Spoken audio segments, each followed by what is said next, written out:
E aí, meus amigos, tudo certo? Então seja bem-vindo ao meu canal. Se não se inscreveu no canal, aproveite e se inscreva no canal.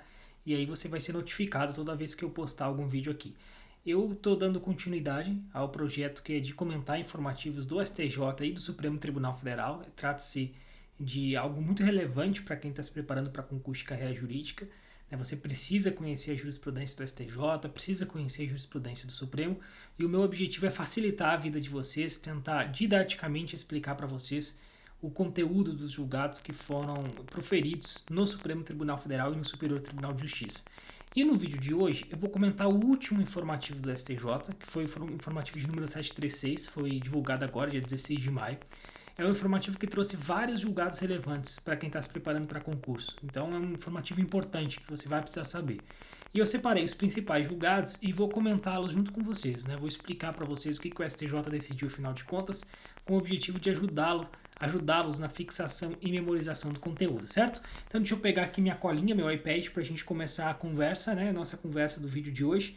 Que eu começo pelo primeiro julgado. Esse julgado é muito interessante, pessoal, que é o RESP 1.836.016. Ele foi julgado no dia 10 de maio de 2022 pela terceira turma do Superior Tribunal de Justiça.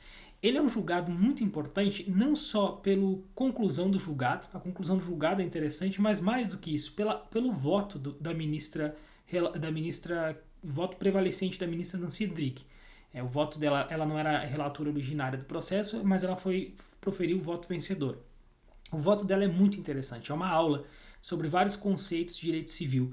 E você pode aproveitar essa aula que ela deu para eventualmente numa prova discursiva, para eventualmente numa prova de sentença, você arrebentar na prova. Então é bem interessante esse voto dela, é um voto muito profundo, é muito minucioso, ela esmiuçou vários conceitos de direito civil e por isso que eu destaquei esse julgado e é por isso que eu começo por esse julgado a explicação desse informativo do Superior Tribunal de Justiça, certo?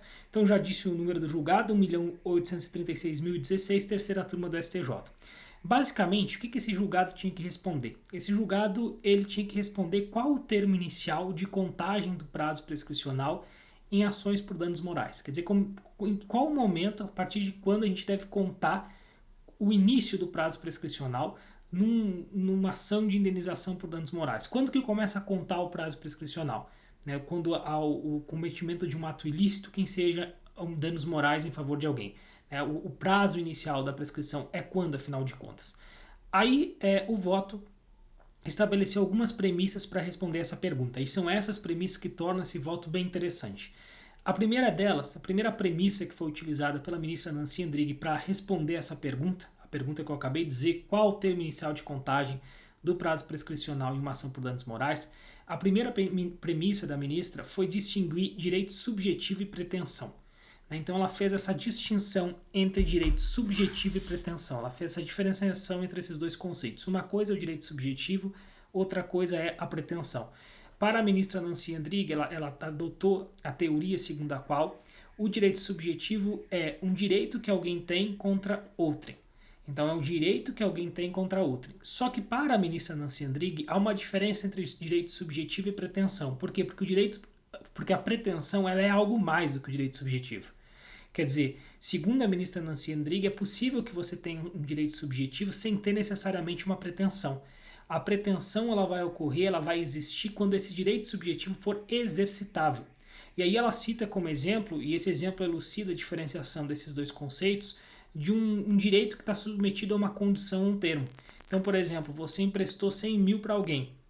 Essa pessoa se comprometeu a pagar esse valor para você no dia 10 de dezembro de 2022. Até o dia 10 de dezembro de 2022 você não tem pretensão. Você não pode exigir essa quantia dessa pessoa. Por quê? Porque ela está dentro do prazo dela para pagamento.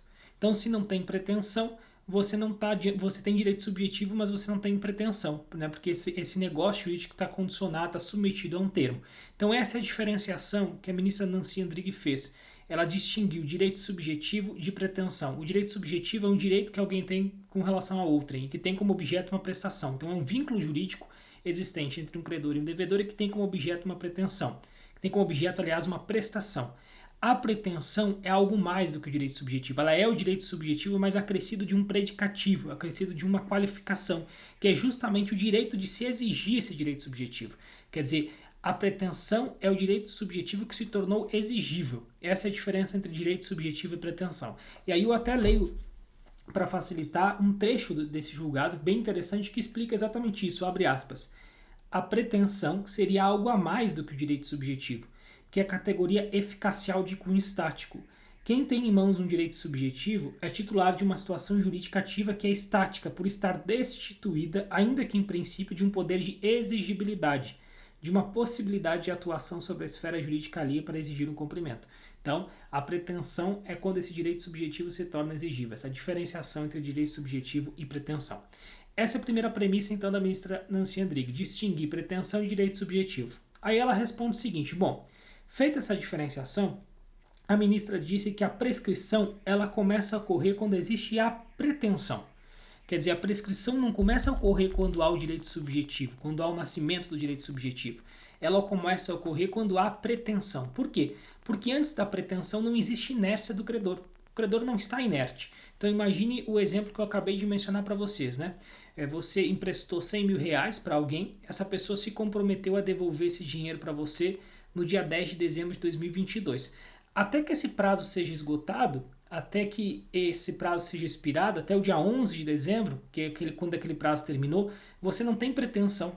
Né? Você não tem como exigir essa quantia dessa pessoa. E se você não tem pretensão, você não está inerte. Né? Você não está inerte ao não processar essa pessoa, porque você não poderia nem processá-la, porque ela está dentro do prazo para pagamento. Então o que a ministra disse é o seguinte, a prescrição ela está atrelada à pretensão, porque na pretensão, no momento em que existe a pretensão é que o credor pode agir. Antes de existir a pretensão, ele não pode agir, ele não pode acionar o judiciário, ele não tem o que fazer. Então, os prazos prescricionais estão atrelados à pretensão e não ao direito subjetivo. Essa é a segunda premissa que trouxe a ministra Nancy Andrighi. E aí ela diz o seguinte, aí ela afirma o seguinte, é exatamente isso que se chama de action nata, né? O princípio da action nata, né, que vocês devem conhecer. Action nata nada mais é do que a conclusão segundo a qual os prazos se iniciam no momento do surgimento da pretensão. Então, aquilo que eu mencionei, quer dizer, quando há exigibilidade, os prazos prescricionais vão se iniciar no momento em que há exigibilidade do direito. Então, nesse exemplo que eu dei para você da quantia que você emprestou para alguém, a partir do dia 11 de dezembro, que é quando você pode agir no judiciário, quando você pode exigir o cumprimento da obrigação, é que, afinal de contas, esse direito vai ser exercitável. Só que aí vem um aspecto bem interessante do voto da ministra, ela diz o seguinte, que essa teoria da action inata, ela tem duas vertentes. A vertente objetiva e a vertente subjetiva. A vertente objetiva, ela afirma o seguinte, que o prazo prescricional se inicia no momento em que acontece a pretensão, independentemente do fato do credor saber que a pretensão se iniciou.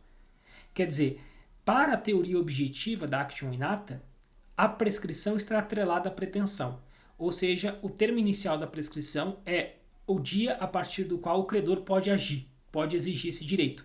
E isso independe do fato do credor saber que ele pode agir.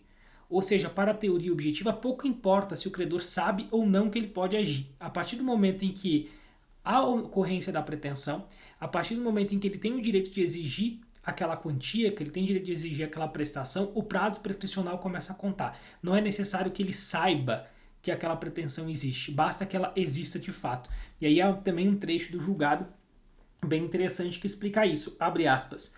O prazo começa a correr assim que o direito possa ser exercido, independentemente do conhecimento que disso tenha ou possa ter o respectivo credor.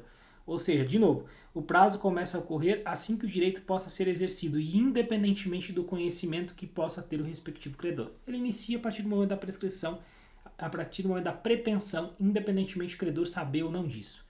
Já a vertente subjetiva é diferente. A vertente subjetiva, ela diz o seguinte, a vertente subjetiva da teoria da action nata, ela diz o seguinte, não basta a existência da pretensão, é necessário que o credor saiba disso. É necessário que o credor saiba que ele tem o direito de exigir a prestação de outrem. Então a diferença é significativa aqui. Para a teoria objetiva da action inata, a prescrição nasce com a pretensão, mas não é necessário que o credor saiba que ele tem a pretensão. Já para a teoria subjetiva da action inata, há necessidade de que o credor saiba que ele tem a pretensão. Então são duas vertentes de uma mesma teoria. A teoria da action inata exige o quê? Que a prescrição seja contada a partir da pretensão. aí ela se subdivide em duas vertentes. A teoria objetiva diz que basta a existência dessa pretensão para que se possa contar o início do prazo prescricional, e a teoria subjetiva diz não, além disso é necessário que o credor saiba de que ele possui esse direito, de que ele possui o direito de exigir aquela prestação de outrem. Bom, tem essas duas teorias, e aí a ministra explica os fundamentos de cada uma dessas teorias. Ela atrela essas duas teorias a valores fundamentais da nossa Constituição. Então a ministra diz o seguinte: a teoria objetiva, ela preserva o valor segurança jurídica. O que a teoria objetiva quer preservar? A segurança jurídica. Às vezes é difícil saber quando que o credor tomou conhecimento da existência do direito. E os direitos eles têm que ter prazo para seu exercício. A prescrição ela é também um instrumento de pacificação social. Então, a vertente objetiva privilegia o valor segurança. A vertente subjetiva privilegia o valor justiça, porque em alguns casos, a adoção da teoria objetiva pode resultar em injustiças, justamente naqueles casos, e a gente vai ver daqui a pouco, em que o credor ele não sabe que o seu direito foi violado e ele não tem como agir antes de ele tomar conhecimento disso. Então, uma teoria está ligada ao valor segurança e a outra teoria está ligada ao valor justiça. Pois bem, o Código Civil adotou qual teoria? O Código Civil adotou a teoria objetiva. Essa é a regra geral. Então a ministra diz isso expressamente, quer dizer, a regra geral é a teoria objetiva da Action Inata. Com base no quê? Com base no artigo 189 do Código Civil. O artigo 189 do Código Civil diz o seguinte: violado o direito, nasce para o titular a pretensão, a qual se extingue pela prescrição. Então ele não diz que o direito, que o credor tenha que saber da violação do direito. Não, ele diz violado o direito. Então, segundo a ministra, o artigo 189 do Código Civil adotou a teoria objetiva da Action Inata. Quer dizer, basta a violação do direito, basta o início da pretensão, basta que o credor possa exercer o seu direito para que o prazo prescricional comece a fluir. Não é necessário que ele saiba disso. Essa é a regra do Código Civil. No entanto, a ministra pontua que essa regra, justamente por ela às vezes contrariar o valor justiça, ela começou a ser mitigada pelo STJ.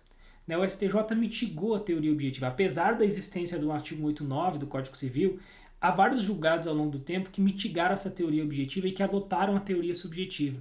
Ela cita vários exemplos. Um desses exemplos é quando a pessoa ela é constatada com aposentadoria por invalidez. E aí a ministra e aí o STJ entende que o termo inicial da contagem do prazo prescricional é quando a pessoa tem conhecimento de que o estado dela é um estado de invalidez, de que ela foi certificada, de que há a constatação, a consolidação ali de um quadro fático que permite afirmar que ela tenha a invalidez. Então há vários julgados em que o STJ mitigou a vertente objetiva da teoria da Action Inata. E aí nesse julgado que a gente está discutindo agora, o grande mérito desse julgado, o grande interesse que eu acho que esse julgado tem para você, concurseiro, é que ela estipula que critérios é que devem nortear o julgador na definição de quando essa regra deve ser flexibilizada, quando deve ser adotada a teoria subjetiva e não a teoria objetiva. Esse aqui é o grande interesse desse julgado. Quer dizer, ela estipulou critérios, a ministra estipulou critérios que devem guiar o julgador na definição de qual vertente das teorias da Action Inata deve ser adotada. Quer dizer, como regra geral é a teoria objetiva, mas quando que pode ser adotada a teoria subjetiva? Que critérios devem nortear o julgador? E aí ela estabelece esses critérios, a gente vai ver agora. O primeiro critério que ela traz: prazo longo versus prazo curtos. Ela diz o seguinte, que a teoria subjetiva da Action Inata, ela se ajusta melhor a prazos prescricionais curtos. Porque se os prazos já são longos, já são suficientemente longos, a vertente objetiva se ajusta melhor a esses prazos. Até porque é preciso também que a solução judicial encontre um equilíbrio entre os valores segurança e o valor justiça. Então, se o prazo é longo, em princípio, deve-se adotar a teoria objetiva da Action Inata. Se o prazo é curto, talvez seja o caso de se adotar a teoria subjetiva da Action Inata. E aí agora a gente vai ver por que o talvez, porque há outros critérios que devem guiar o juízo na definição dessa escolha. Segundo critério, esse é um critério importante, vou ler textualmente o que disse a ministra. Se, a partir do postulado da razoabilidade, o credor tinha ou devia ter o conhecimento do nascimento da pretensão de acordo com os estándares objetivos do homem médio. Ou seja, se, de acordo com o postulado da razoabilidade, fosse possível ao credor saber que houve a violação do seu direito, a gente deve adotar a teoria objetiva. Se, a partir do critério da razoabilidade, não for possível ao credor saber que houve a violação do seu direito, a gente deve adotar a teoria subjetiva. Vou dar um exemplo. Imagine o sujeito que está lá na praia e ele tem um veículo lá no seu apartamento da praia, que ele usa para, sei lá, para ir lá de vez em quando lá no mar, né, nas férias. Ele tem um veículo lá na garagem dele.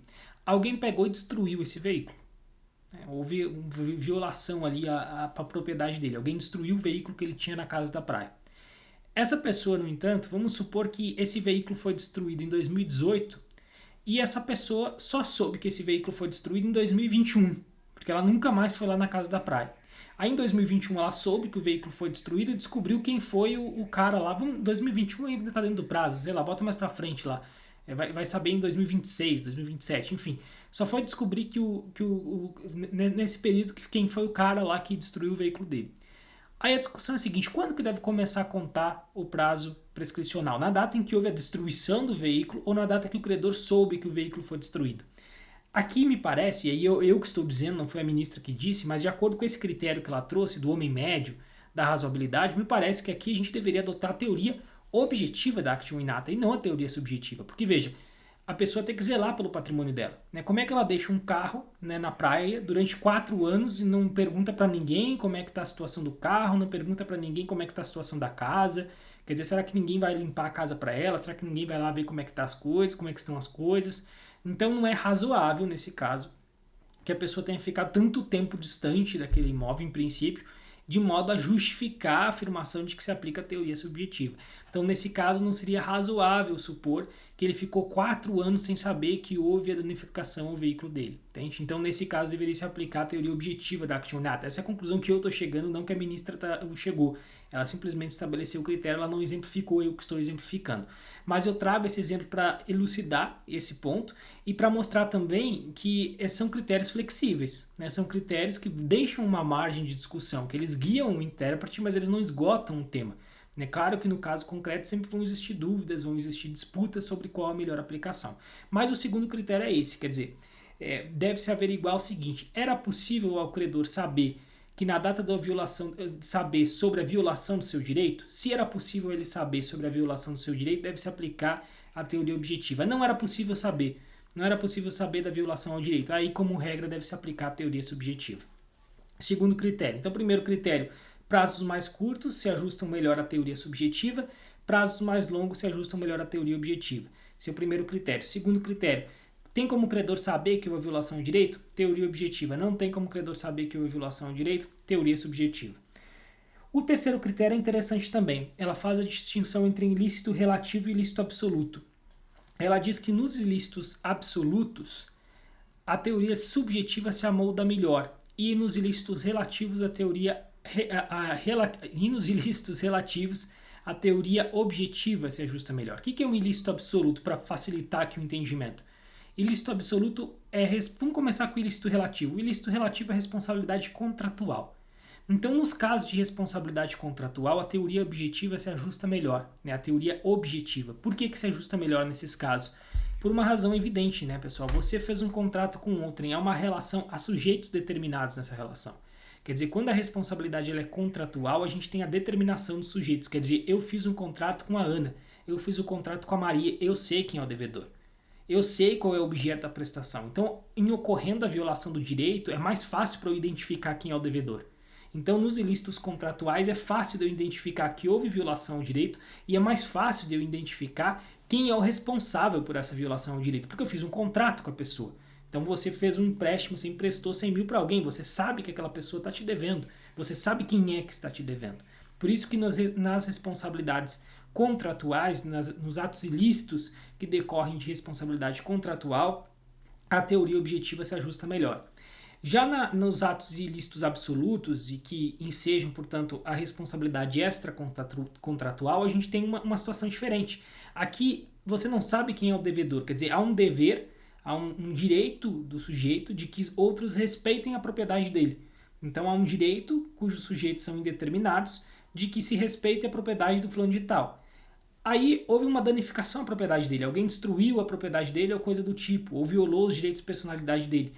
Ele não tem como identificar de imediato quem é o devedor, ele vai ter que ver quem é que cometeu esse ilícito contra ele.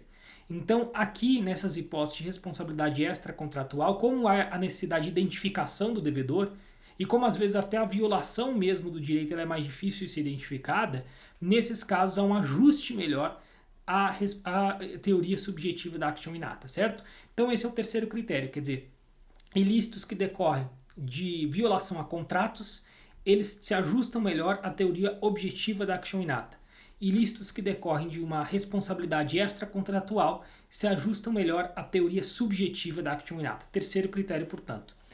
E o quarto critério, pegar minha colinha aqui, o iPad, o quarto critério é o seguinte: legislação. Quer dizer, a legislação ela estabelece em alguns casos, ela vai estabelecer em alguns casos a legislação hipóteses em que se deve aplicar a teoria subjetiva da action inata e não a teoria objetiva. Então a própria legislação ressalva isso. Um exemplo, o Código de Defesa do Consumidor. O Código de Defesa do Consumidor estabelece que o prazo deve iniciar a partir do momento em que o consumidor toma conhecimento da violação do seu direito. Então aí a legislação mesmo impôs o sistema objetivo, a teoria subjetiva da action inata. Então esse é um quarto critério que deve guiar o julgador. E aí esse quarto critério ele predomina. Se a legislação determinou que se deve adotar a teoria subjetiva, deve-se adotar a teoria subjetiva. Exemplo, como eu acabei de mencionar, o Código de Defesa do Consumidor, certo? Então, 4 critérios que foram estabelecidos nesse julgado na definição de quando que se deve aplicar a teoria subjetiva da action inata e quando que se deve aplicar a teoria objetiva da action inata.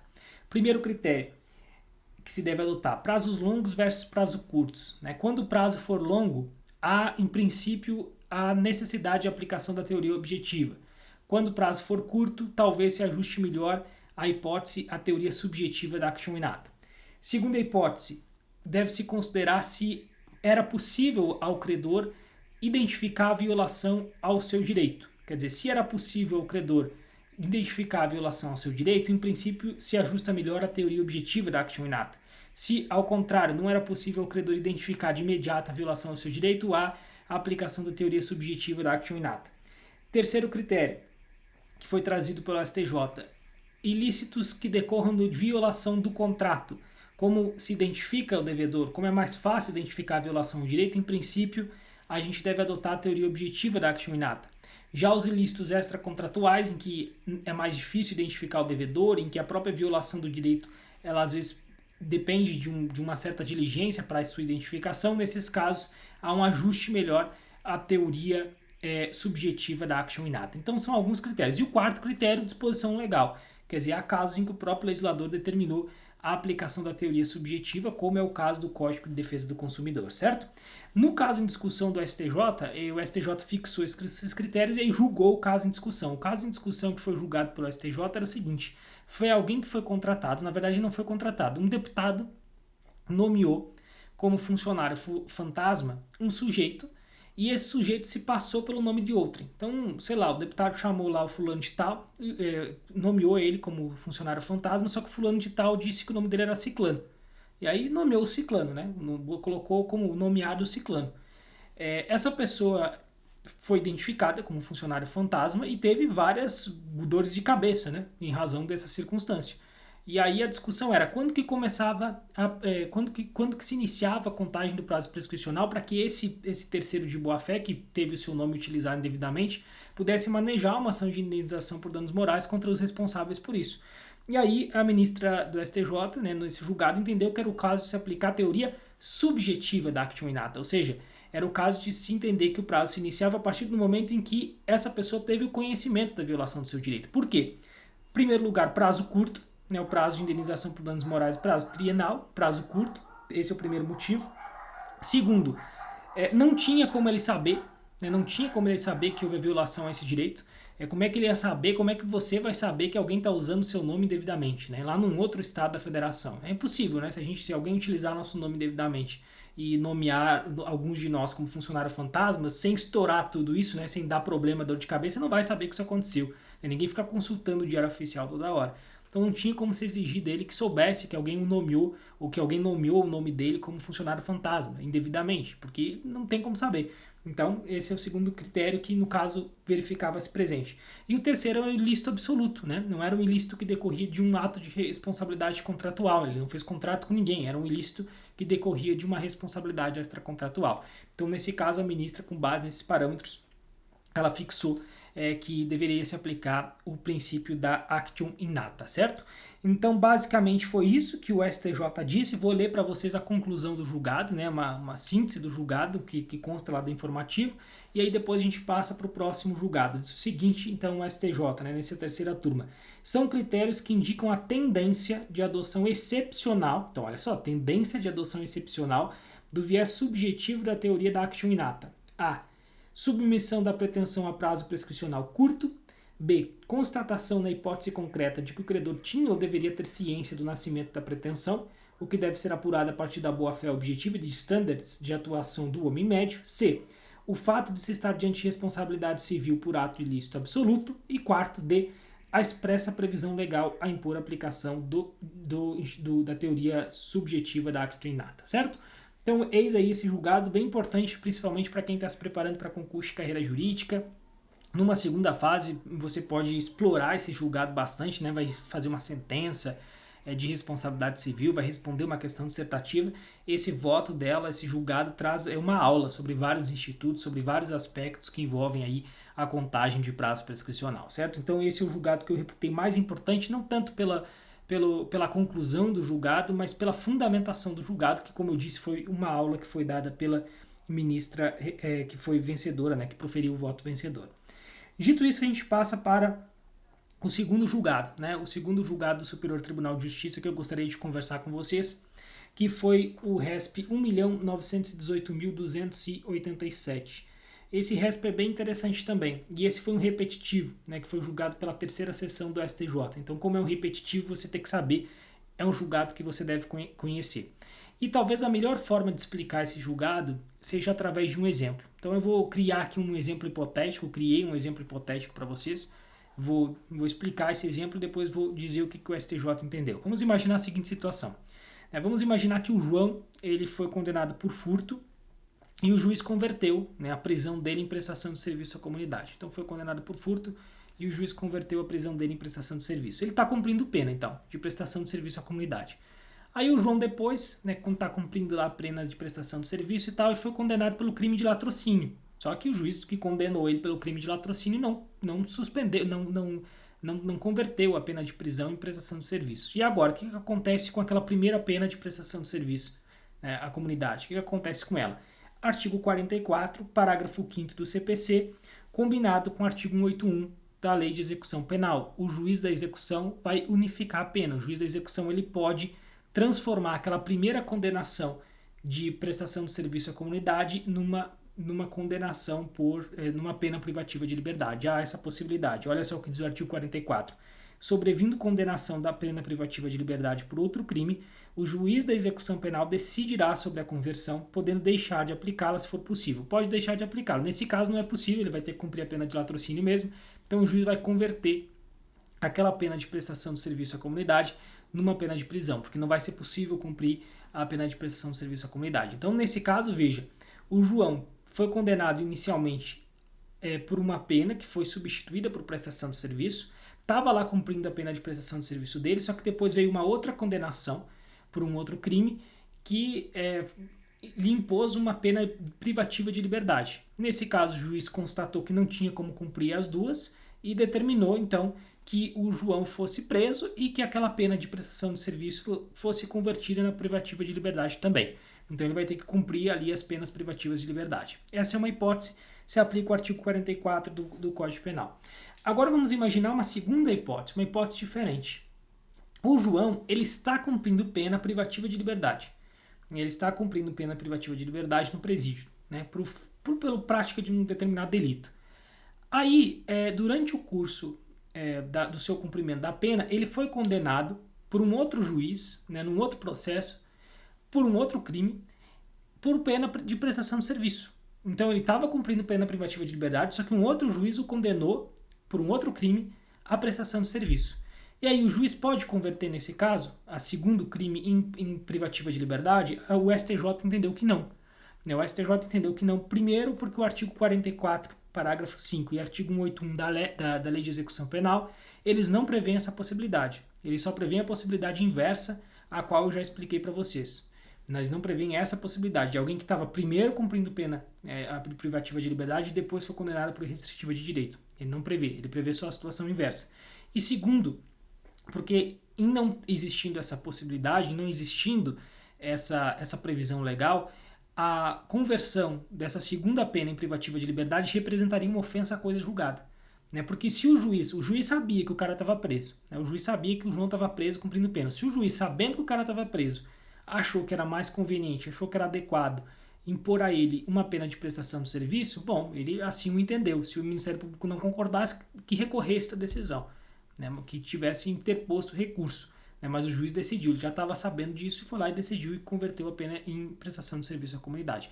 Então foi basicamente isso que o STJ decidiu nesse repetitivo, né? E foi aprovada a seguinte tese de recurso repetitivo. Vou ler para vocês então. Sobrevindo condenação por pena privativa de liberdade no curso da execução de pena restritiva de direitos, as penas serão objetos de unificação, com a reconversão da pena alternativa em privativa de liberdade. E aí, ressalvada a possibilidade de cumprimento simultâneo aos apenados em regime aberto. Essa é a parte daquela primeira situação, primeiro exemplo que eu dei. Aí vem a segunda situação, que é a mais interessante. Vedada a unificação automática nos casos em que a condenação substituída por pena alternativa é superveniente. Ou seja, primeiro o cara estava preso, e aí depois, no segundo momento, ele foi condenado por restritiva de direito, certo?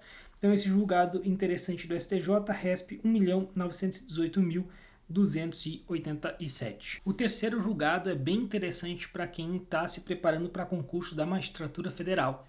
Também um repetitivo do STJ. Então é um julgado interessante para quem está se preparando para a Magistratura Federal. Tem que saber ali a Lei 6.880, né, que é a lei que regulamenta a carreira militar. Então é um julgado que envolve a interpretação desse diploma legislativo. Assim como eu fiz com o julgado anterior, eu acho que a melhor forma de explicar esse julgado é através de um exemplo. Então eu vou trazer um exemplo para vocês e a partir daí vou explicar o que o STJ decidiu. Basicamente vamos pensar na seguinte situação. O João é militar, vamos imaginar que o João é militar e que ele foi diagnosticado com HIV antes da edição da Lei 13.954 de 2019, antes da edição da Lei 13.954, foi diagnosticado com HIV.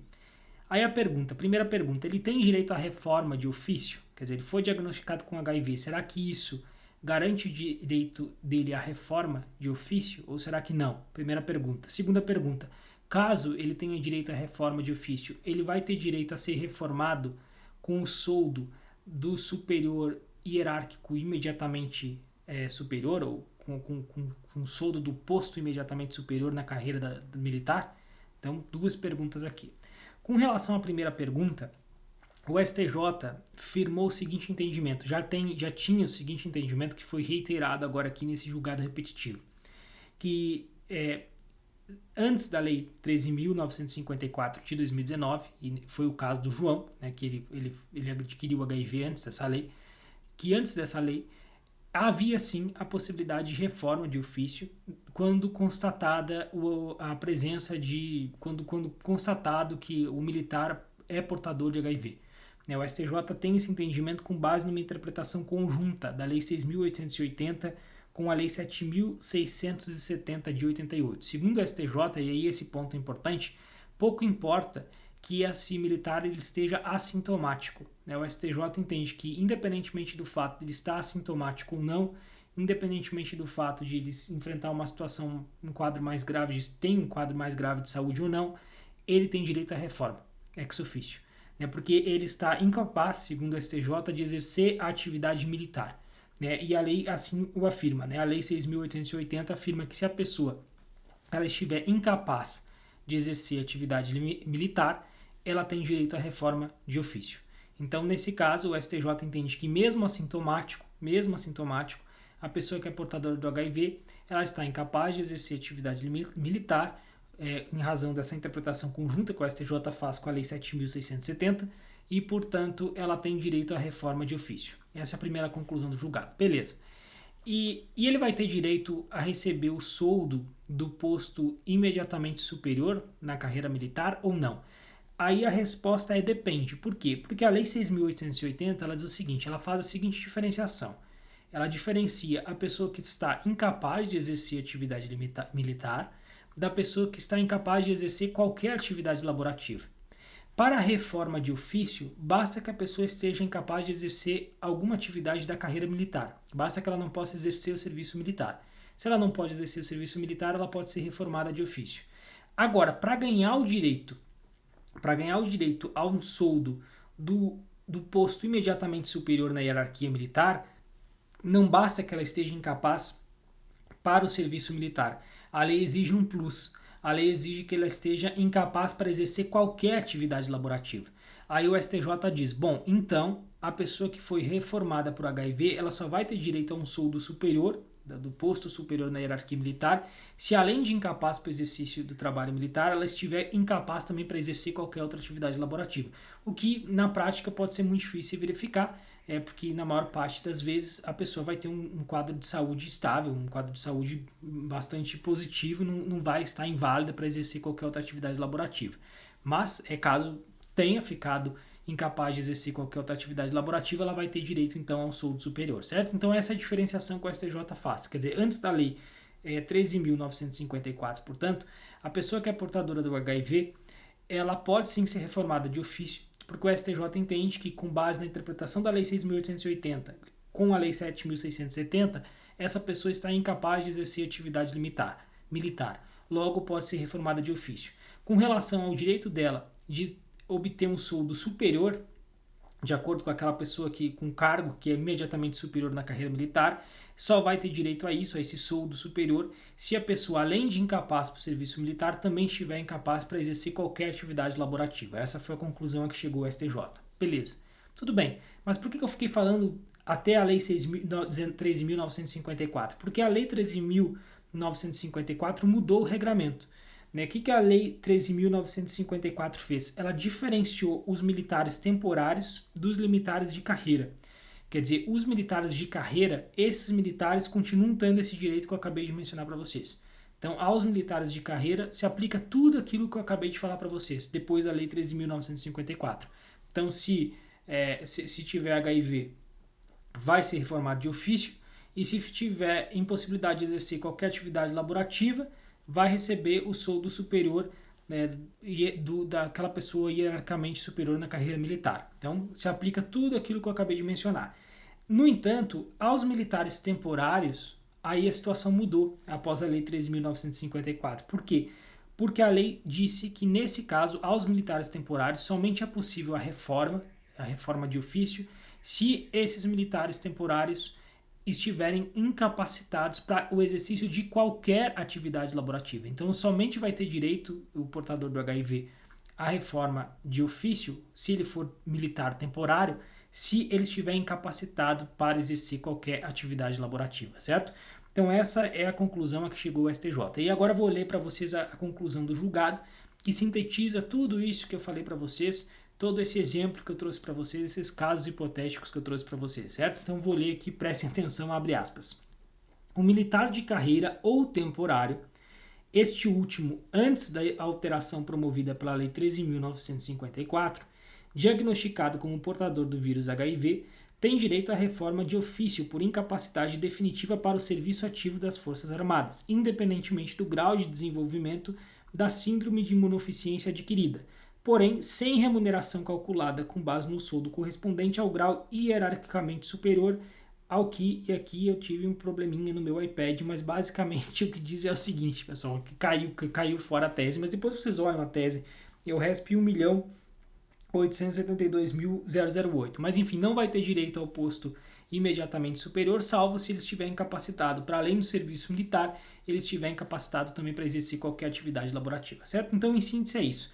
Basicamente, a primeira coisa que a gente tem que identificar, diferenciar, é saber o HIV, né, a pessoa foi acometida do HIV antes ou depois da Lei 13.954? Foi antes. Se foi antes da Lei 13.954, a gente tem que saber o seguinte, ela vai ter direito, essa pessoa vai ter direito, esse militar vai ter direito, independentemente de ser temporário ou de carreira, vai ter direito à reforma de ofício, ponto 1. Ponto 2, em princípio não vai ter direito ao soldo superior, só vai ter direito ao soldo do cargo imediatamente superior se ele estiver incapacitado para o exercício de toda a atividade laborativa, de qualquer atividade laborativa. Se aquela pessoa for portadora do HIV, tiver adquirido HIV depois da Lei 13.954, aí tem que fazer uma diferenciação.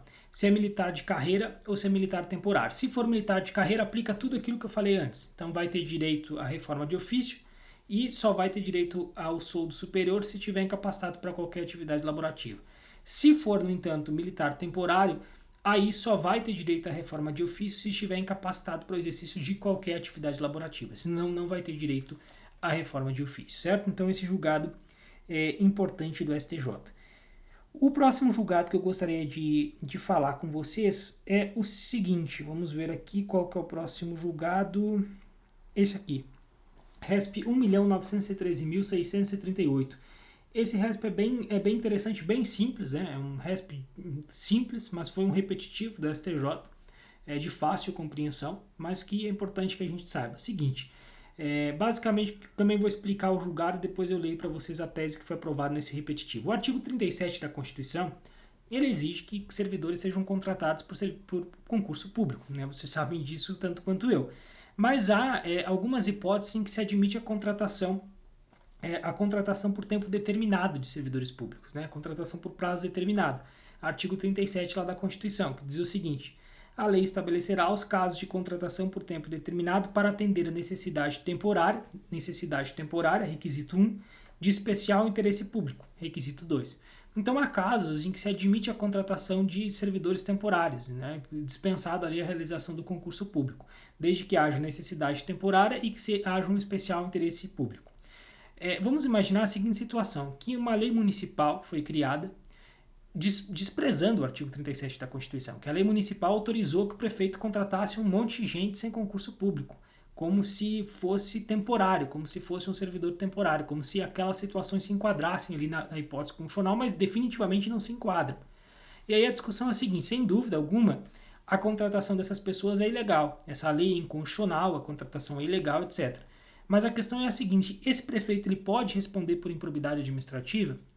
Quer dizer, a conduta desse prefeito é um ato de improbidade administrativa ou não? O STJ entende que não, né? Ele reiterou a jurisprudência dele no sentido de que não. Por quê? Porque o STJ entende o seguinte: se o prefeito se baseou numa lei municipal para fazer essa nomeação, é difícil perquirir o dolo, a existência de dolo aqui, porque havia uma lei que embasava essa atuação do prefeito. Então, como ele se baseou numa lei municipal, é difícil afirmar, é difícil constatar a existência de dolo.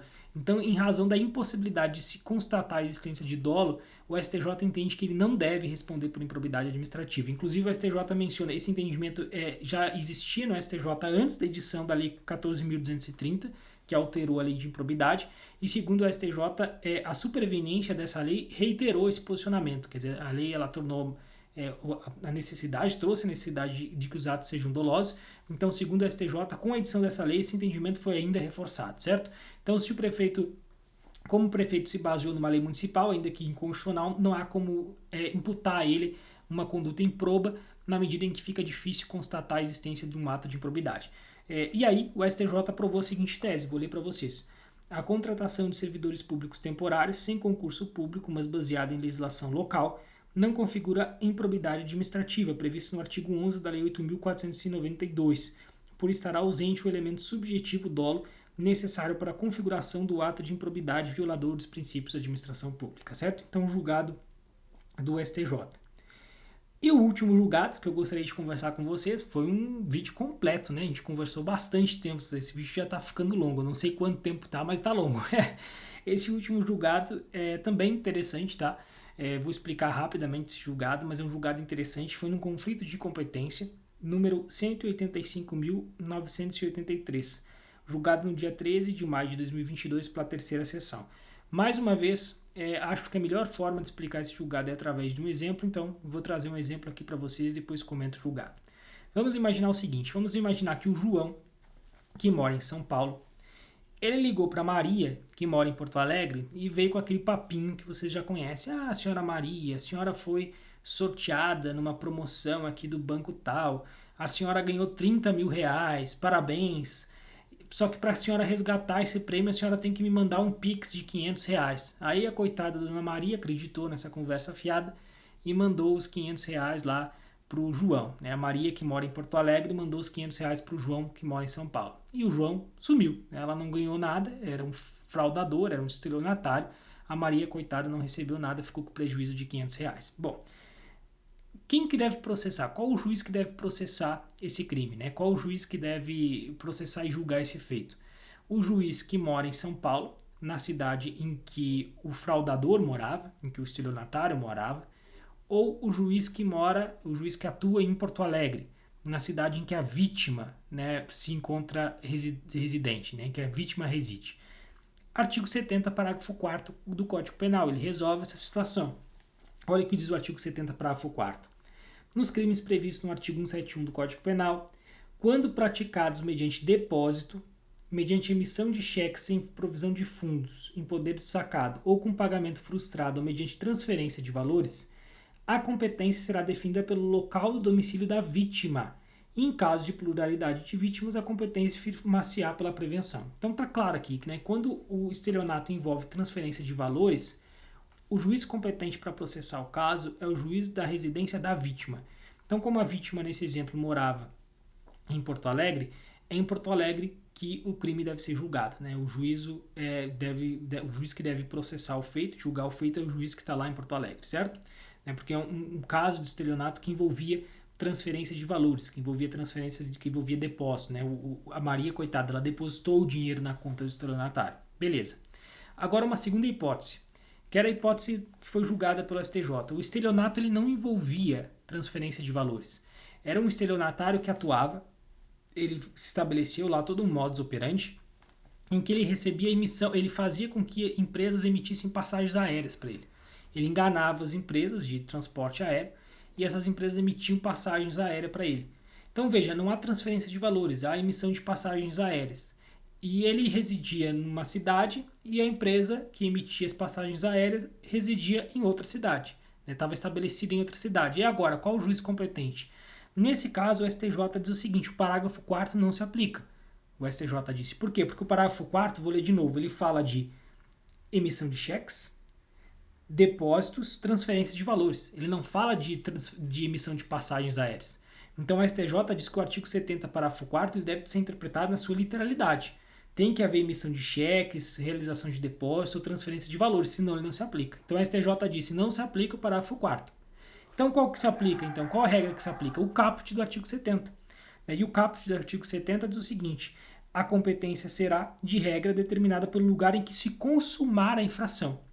No caso de estelionato, a consumação do delito se dá com a obtenção da vantagem devida. E a obtenção da vantagem devida se dá quando em que local? No local em que reside o estelionatário, o fraudador. Então, nesse caso, o juiz que deve processar o feito é o juiz do local em que reside o fraudador, certo? Então, essa foi a diferença aqui que o STJ trouxe nesse julgado, nesse conflito de competência. E aí, o resumo do julgado é o seguinte, vou ler para vocês.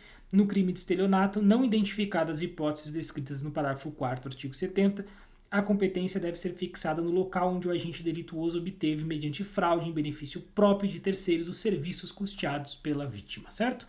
E com isso, então, a gente encerra a análise desse informativo do STJ. O vídeo ficou longo, acelerem, coloquem na velocidade 1,5, coloquem na velocidade 2 se você quiser, aí o vídeo fica um pouco mais curto, mas assista o vídeo, eu acho que ficou bem didático, ficou bem legal, dá para você memorizar aí esses entendimentos que foram firmados pelo STJ nesse julgado importante, certo?